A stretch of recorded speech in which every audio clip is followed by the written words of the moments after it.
President, I rise today to specifically condemn the discrimination our Muslim and Arab American communities are facing, because unfortunately, this president and his administration have openly stoked and institutionalized Islamophobic discrimination. These bans are about limiting access to the American dream to a select few that the administration thinks looks the right way or worships the right God. It's not just the president, not just President Trump. On the floor of this body, a senator called Islam, quote, a poisonous religion that is, quote, fundamentally incompatible with our Western values. A member of the House posted on his official Twitter page, quote, on how to deal with mainstream Muslims. I don't know how you make peace with those who seek your destruction. I think you should destroy them first. All too often, this vitriol is met with silence, a dangerous, weaponized apathy that says Islamophobia is somehow acceptable at the highest levels of government. All of us, but especially those of us who serve in this body, in public office, have a duty to end that silence and loudly and resolutely condemn Islamophobia and anti-Arab hate.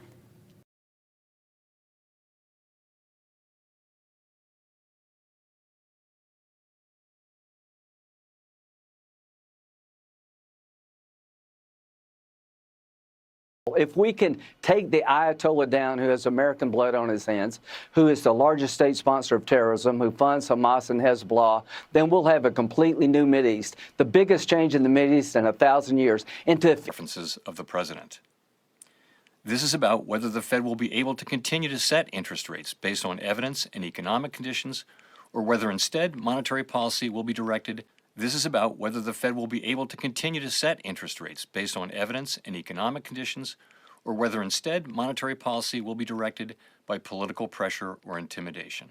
The Senate is dysfunctional because of the way that the filibuster is handled, and President Trump is absolutely correct. Yeah. We need to go back to what the original intent was, to a simple majority and get legislation moving again. Yeah, the vehicle was being used in a lethal manner, and he has a right to use lethal force at that time.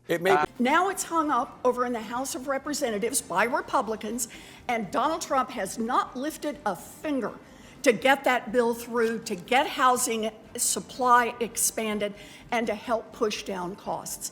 The government of Iran is not good, right? They should not be repressing their people like this.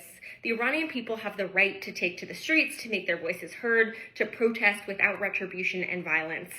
And that's why House Democrats need to be bold, united, agile, and both defensive and forward-looking.